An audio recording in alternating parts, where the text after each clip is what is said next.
Welcome to the Northeast Kingdom Voice. I'm your host, Scott Wheeler. Today's guest is Bethany Dunbar, the newest author in Vermont's Northeast Kingdom.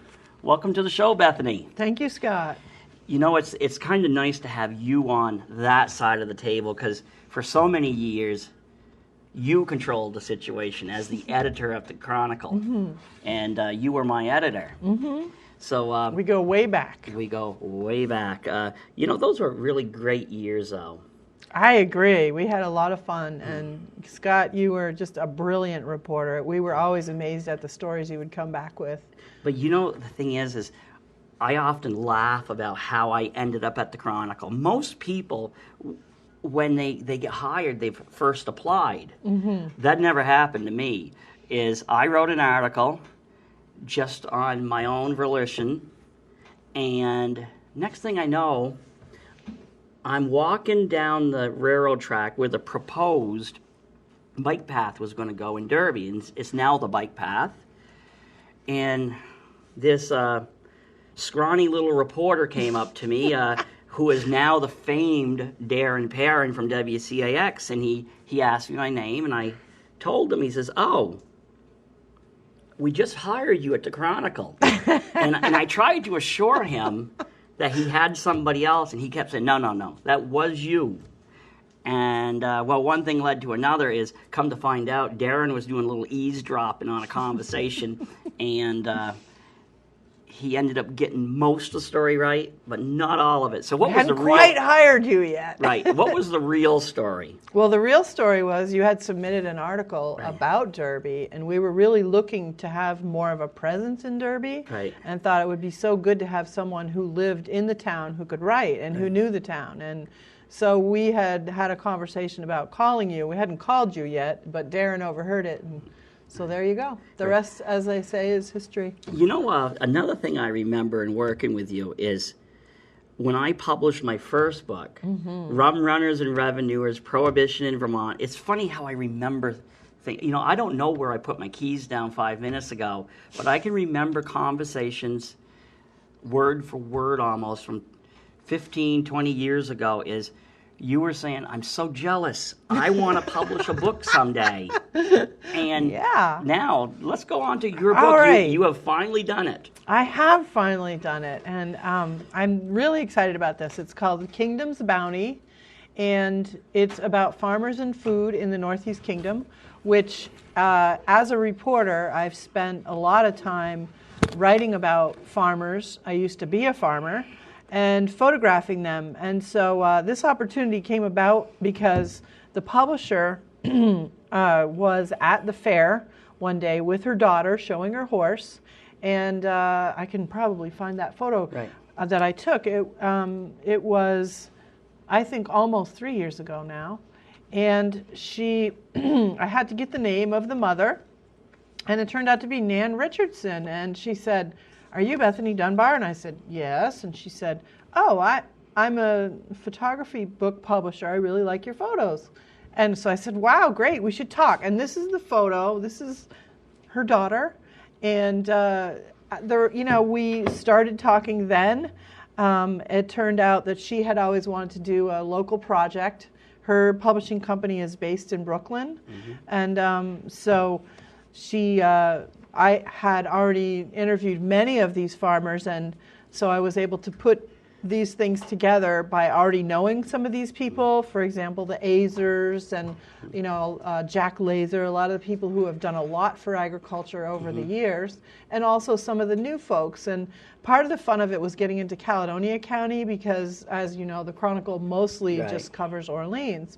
So we really needed some Caledonia County. I needed to find people in Caledonia County, and Gloria Bruce of Northeast Kingdom Travel and Tourism Association was very helpful. She gave me some names, and I went down and interviewed several people in that county. Got to talk to High Mowing Seeds in Wolcott, and it was really fun. I had a great time putting this together, and it took a long time. My frustration was with how long it took compared to the newspaper. You write it, and there it is the next day, and this is... But I think it's all worth it. But on the other hand I understand your frustration, but the great thing about doing a book is is that while a newspaper is instant gratification, on the other hand is sometimes errors can creep in just because of how quick things happen. With a book, you can really go over it. But there's the other thing is most newspapers are read and then they Get tossed. So Yes. even though there's going to be copies of that paper around forever, for the most part, it's out of sight, out of mind. But with a book, Yes. there's something about It's satisfying, isn't it? Do you have one of those electronic readers yet? I don't. I had one, and I'm not keeping it, but I think that I will. But I really just like a solid book. That's me, and then maybe it's our generation because my daughter has one, but she still though likes to be able to pick up a book.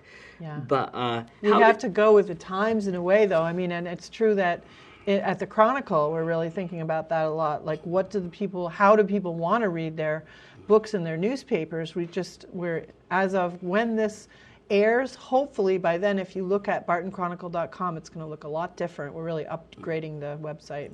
Now, maybe it's just because of the nature of my magazine, Vermont's Northland Journal, is I put out a poll, and, did they want to see it in some other form?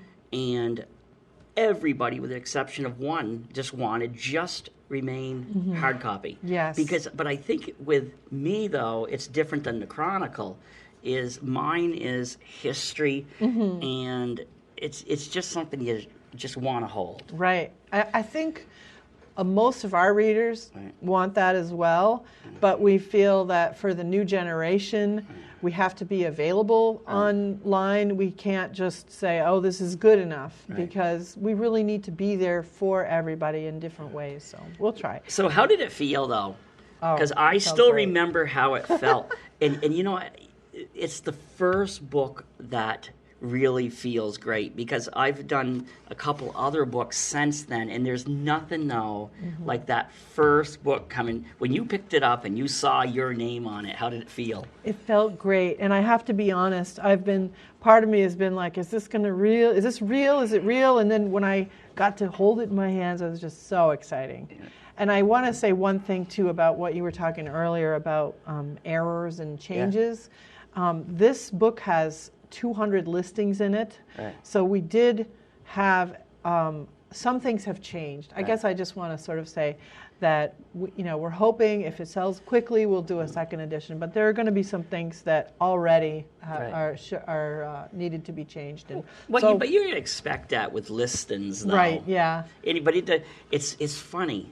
Even when I was a newspaper reporter, and I'm sure you as an editor, you can go over something on your computer, even print it out, go over it, you don't see anything. And then on Wednesday when the Chronicle comes out, you sit back, you kick back, read the paper, pick up that exact same article, no changes made, and it's like that era is just like screaming at you. And you think, how did I miss that? Yeah. Well, it's got to do with 12 hours of, focusing so much, and then the next day it's just a little breather. I do miss our Tuesday night cram sessions, though. Well, you should come down sometime. Where we go, because I remember Chris used to bring in used to have it catered. Do you still have your Tuesday night? It's not exactly catered. Once in a while we'll get pizza, but we do have a dinner, and usually Tracy makes us some dinner, so that's really nice. Yeah. But back to the Chronicle, though, I will say, if I had not worked for the Chronicle, I wouldn't have done anything that I'm doing now. I would never have got into the newspaper world. I would never had even served in the legislature. I would never have written books. It was such a great training ground. And, some newspaper editors and some newspapers, they don't take the time to really train their people. The Chronicle does an outstanding job, and some of you folks have gone on to do some really great things. Like one of your former reporters was at Tiananmen Square, even, I understand. Right. Colin Nickerson, he was one of the first reporters for the Chronicle, and he went to work for the Boston Globe, and just an incredible writer. Right. Yeah, and then of course we have Darren, and it has been. I think that newspaper work, and you're right. I mean, the Chronicle puts more effort in than some do, but newspaper work in general is a really good way to learn how to write quickly, how to write accurately, how to be, just to take a complicated thing and boil it down as fast as you can, and that is good training, and it's also good training in learning about how to cover both sides of things, and so I mean, it's a wonderful way to. Well, the Chronicle has never left me because Janine, who's my editor, is your guys' proofreader. Yes. And then Teresa, who works for me, used to work for you, so we just kind of. It's a small world. It is, and but I think that's partly because the Chronicle has taken the time to hire and train very good people. All right, so as I said, when I published my book, your dream was to publish a book. You've done it. Are you done dreaming? Oh no, I think that it's hopefully the first of many. I would like to think, but right now I have to think about this, and go around and do the signings and so on, which we have 2 coming up in Newport that I wanted to mention. On the 21st, which is the big Taste of Newport event, I'll be at the Mack Center, and then at the end of the evening I'll be at the East Side, and then on the 29th I'll be at Wood Knot Books. So I'm really looking forward to these signings as moments to just meet people and get out there and maybe get a little feedback. It's early, but in the newspaper business, you get feedback right away. It's going to be fun to hear what people think of it, and I hope that it will really, really help these businesses, and that it will also really help consumers find the businesses. Some of these places are not that easy to find. One of them is Hill Farmstead Brewery, way out on a back road, and their hours are pretty short. So, I'm hoping the book will help people. Oh, I want to find that place. We did tours so that, for example, in the winter, you might come to the area and do a maple, look for the maple on the open house weekend, and in the fall come, to check out the leaves and all that. And so we put together some tours that people could use as a starting point to find some of these places. Have you thought about setting up at farmers markets? We have thought of that. My publisher thought of it, and I sent her a list of some of the farmers who we might be able to work with. In fact, one of the farmers actually approached me right at the beginning and said, well, why don't you, we could sell the book at our booth. And so we're hoping to connect with some of the farmers and work something out so that the book will be available at farmers markets as well. Because, that's the part. Marketing is a hard thing, and it's actually a time-consuming thing because, we talk about book signings. Well, after a while, they really get tiring on a number of ways, and you're always wondering how many people will show up, and then that if nobody shows up, you're thinking, what did I do wrong? Right. But marketing is. You write in the book is one thing, and then getting the world to know about it. One suggestion I would have to you is I have expanded business multiple times by Facebook. Definitely. Facebook for businesses has been has just been a great thing. Absolutely. I'm on Facebook all the time, and of course there'll be an ad in the Chronicle and all that, and our website. So we're going to be doing that. And I have the advantage of working with Nan Richardson, who she's an expert. And so I have learned so much through the process. And this isn't exactly a marketing thing, but she approached me right away at the beginning. Well, should we get someone, to write an introduction like Bill McKibben? And I would have never thought of that. And she contacted Bill, and he was willing to do it. So what a huge thing to have, Bill McKibben's introduction in my book. And I got to meet him at the NOFA Winter Conference. And so that's a whole realm that I would have probably never thought of. And she's connected with various marketing, the bookstores. And so we're hoping that it will have appeal beyond local, that it will also be something that other areas of the country, and of course she's based in Brooklyn, and there's a lot going on with food down there. So we're hoping that will kind of reach out and get beyond the local area. Do you think you, as a former farmer, do you think that helped you? Oh, tremendously. I mean, for one thing, just the appreciation that I have for the hard work of farming, and also just knowing, like being able to approach farmers, knowing what they're going through. I think it helped me to just understand, right, and to value it, and so yes, I do think so, and so I'm really so happy I had that experience. It was a hard time as financially, but tremendous experience to have done that. Well, and I think sometimes people who've never done these things kind of glorify, like it's this quaint thing, like you know, people picture farms as these quaint red barns, but they don't think of the manure, and they don't think of the work. I actually had a acquaintance who decided to stop being an engineer in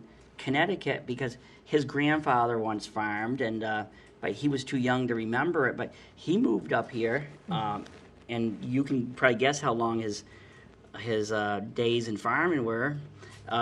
He thought that as a farmer he could milk the cows in the morning and then have the off the day and then milk the cows at night, and sometimes he might have to work some during the day. Yeah. How long do you think that lasted? Boy, that sounds like it wasn't going to work. No, it didn't. And you know, I think the same is true for. We also have profiles of some of the innkeepers, and who are focusing on local foods. Right. It's the same kind of work. It's like you have to love it. It has to be in your blood to really want to do this and put all your time into it, and to make it really work. You know, you have to want to be 24/7 on this kind of thing. Well, it's really true with any profession.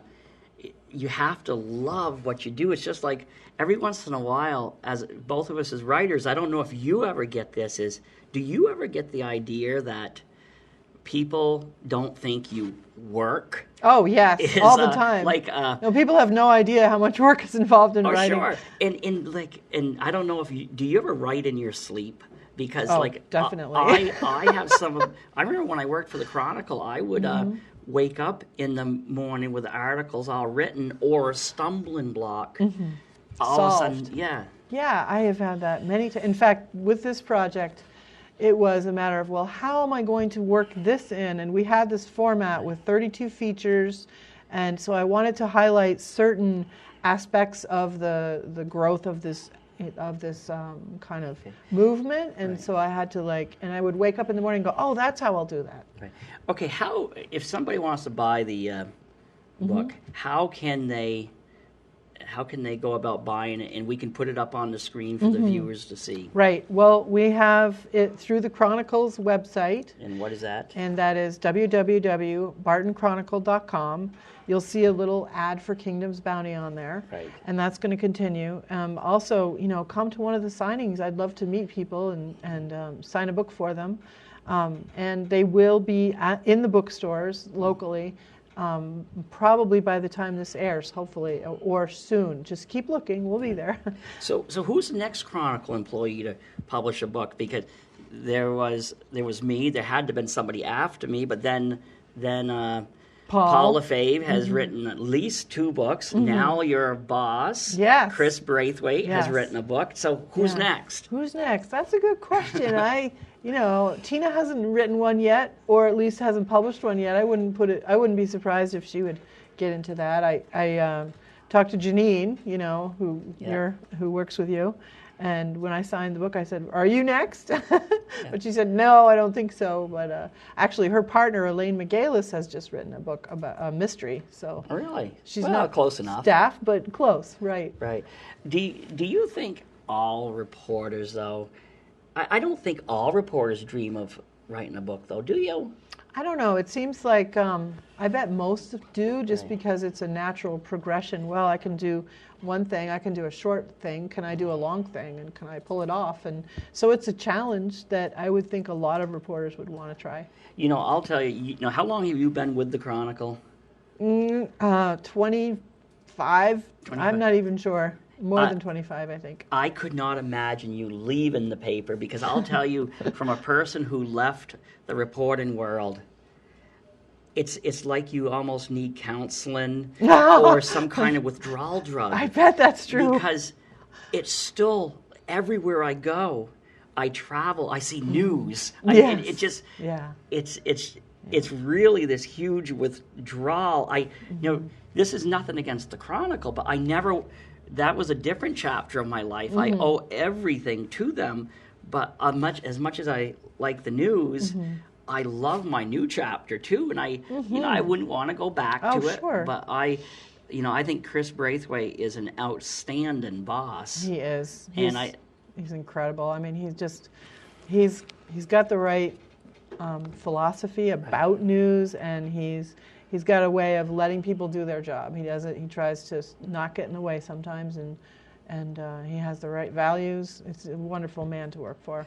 Yes, even like I had him on my radio show a couple weeks ago, and we even talked about, I commended him. The one thing he's willing to do is he's an opponent of wind, yet he even allows another staff reporter to rail against those who oppose wind. That is something that I think people are surprised about. They must assume that we're all sitting in the office agreeing with each other all the time, and you know better. I mean, it's a constant debate about everything, and when wind, no different. Right. So he's got his opinions. Each of us has an opinion on wind, and we do debate it quite a bit, and it's like anything else, it's not easy, but I think part of the fun is just having those conversations and figuring out, some of the pros and cons of things. But I think a lesser boss, though, right, he would have be just tempted said, to no, say, yes, you're like, right. oh, you don't agree with me, huh? And that may be true in other newspapers, but certainly not the Chronicle. So what did Chris think when you told him about this idea? About the book? Yes. Oh, he was very supportive. In fact, I never could have done it without the Chronicle. I mean, in allowing me to use some of the material, some of the photos I took for the Chronicle, and just encouraging me to go for it, go for my dream, and yeah, I mean, the Chronicle has been hugely supportive. You can see Chronicle here on the building of the big fish picture. Oh, yeah. So yeah, it's wonderful. So who might want to buy your book? Well, I think that local people will enjoy it, because I found over the 2 years of finding places that, even though this is basically my job, there were a lot of places I didn't know about. So I think that local people will really enjoy it. I also think that it's going to be particularly of interest to tourists, because it will introduce them to all these businesses, their stories. It's not all just little listings. I also have some interviews and longer stories to give people an idea. Well, I'm going to buy this cheese. Who's making the cheese? And so I'm hoping that just about everybody will buy it. And I think you're right, though, about finding things, because I think sometimes we try so hard to market ourselves to the world. I think sometimes we don't know our own backyard, and I think that isn't only true of us. I think no matter where you live, it's like, for example, I was just thinking of that. I was standing on top of Bald Mountain this weekend, up on top of the fire tower, and I was looking out, and I saw Newark Pond. And I said to my wife, I said, I don't even think I've been to Newark. That's where Paul lives. Paul Paul Lefebvre lives in Newark. And it's just things like that. I got to thinking of all the places in the Northeast Kingdom that I haven't seen. That's a really good point. And I've talked to Stefan Cantor, who's in here for Deep Mountain Maple. She's doing the slow food movement for the Northeast Kingdom. And it's true that we each get into our little individual circles, and we Right. don't necessarily, just like me, not knowing things in Caledonia County. I mean, you have your habits, and you don't necessarily realize the tremendous, I mean, and the word bounty, I think, is the right word. It's incredible what there is available around here. Did you find that each county, though, is even though we're lumped into the Northeast Kingdom, did you find that each county has different personalities? I think so, but I think that we have more in common than we don't. Right. I think I've had an assumption about Orleans County that kind of was broken up a little bit as I worked on this, that the people in Caledonia County it does have its personality for sure, but when you start talking to farmers and food people, there is so much in common, and so many. I think the one thing that I noticed is that the movement seems to be sort of trickling north, so that the farmers market in St. Johnsbury has grown tremendously, and I kind of see that starting to happen in Newport with the food hub work that Trish Sears and so on has done, and so I see it as it's going to be growing more and more. The tasting center coming. You know, from a history perspective, every once in a while I chuckle to myself, and Gregory Sanford, the state archivist, who is retired, and much to my chagrin. Mine too. Just a great guy. But we agree, though, that a lot of our new ideas are not new. That's right. It's like localvore. Well, that means eating local. Well, that's not a new idea. Right. It's a idea that's coming back. Organic as well. Oh, sure. I mean, our grandparents didn't have, those commercial fertilizers. It was all organic. So yeah, I mean, and some of like the Bonins, and their stand they've been doing that for generations. And you go get the fresh baked pie. I mean, this is not a new thing. This is this is a bit of an exaggeration, but I read a Burlington Free Press article, and the reporter was writing it in such a way where they almost seemed stunned that if you hung your clothes on the line, they will dry. And it was written in such a way that you would have swore that they just discovered this. Discovered it, right. But you know what? It's okay, because let them discover it and be excited and enjoy some of the things that you and I have had for a long time. Okay, we only have about 3 more minutes left. Again, what is the name of your book? It's called Kingdom's Bounty, and it's a sustainable, eclectic, edible guide to Vermont's Northeast Kingdom. It will be out in bookstores, and I'll have the signings. And again, hopefully, on your website, on the Chronicles website, which is www.bartonchronicle.com. Also, more about it would be on Umbridge website, which is the publisher. So it's umbridgebooks.com. Right. Umbridge, Umbrage. A lot of her books are about taking umbrage at something that went wrong. For example, tent life in Haiti, and fascinating website. People should definitely check it out. So, do you have any ideas for another book yet? I'm thinking of some things, but it's not really gelled yet. I feel like we need to get through this, and then I'll think about it some more. And a lot of people, they focus on retirement. They want to retire. Now, I suspect that you are probably like me, because I think writers, I think we have a passion. I dread the idea of totally retiring. I can't imagine it. No, and I don't want to. Right. No, I would, someday love to be working a few less hours per week someday. Okay. But I'm sure that I will always be writing as long as I can, reach the keyboard. Right. Okay. I want to take the time to thank you for coming on the show, and congratulations. Thank you, Scott. On your new book. Thank you. I don't have to be jealous anymore. No. And thank you to the viewers for tuning in.